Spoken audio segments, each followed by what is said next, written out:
کامران صاحب سے جو باقاعدہ اجلاس کریں اپنی آج کی پریس کانفرنس کر رہے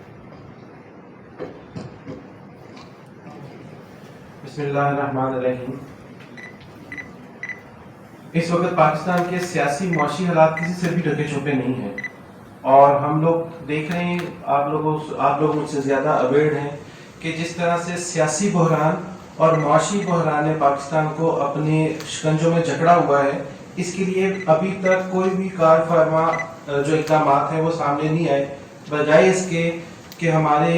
سپاہ سالار آرمی چیف نے جو ایک معاشی اکنامیکلی اسٹرانگ پاکستان کا بیڑا اٹھایا ہے، اور انہوں نے جو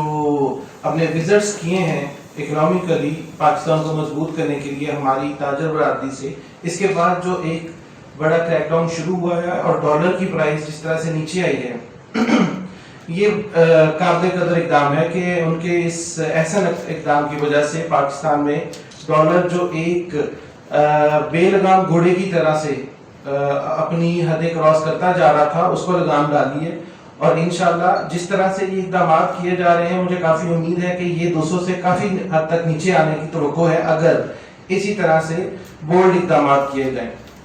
اگر آپ دیکھیں اس وقت پاکستان میں معاشی طور پہ بھی اور سیاسی طور پہ بھی انتہائی بولڈ اقدامات کرنے کی ضرورت ہے، کیونکہ پاکستان میں اس وقت سیاسی فقدان کے ساتھ ساتھ معاشی حالات کی انتہا اس وقت چل رہی ہے، بدحالی کی انتہا چل رہی ہے کہ لوگ خودکشیوں پہ مجبور ہیں۔ لوگ اپنے گھروں کے اخراجات پورے کرنے کی بجائے خودکشی کرنے کو ترجیح دے رہے ہیں۔ اب جب کسی غریب انسان کا بچہ جو روٹی جو بنیادی ضروریات ہیں اس سے اگر وہ محروم ہوگا، تو میرا خیال ہے کہ وہ بجائے اس کے کہ وہ اپنے جو اقتدار اعلیٰ کے پہ لوگ بیٹھے ہیں ان کے آگے استدعا کرے،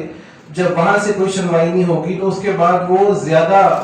ایک رستہ اختیار کرتا ہے کہ وہ اپنے خاندان کی زندگی کا اختتام کر لیتا ہے، جو کہ انتہائی افسوسناک ہے اور قابل مذمت اقدام ہے۔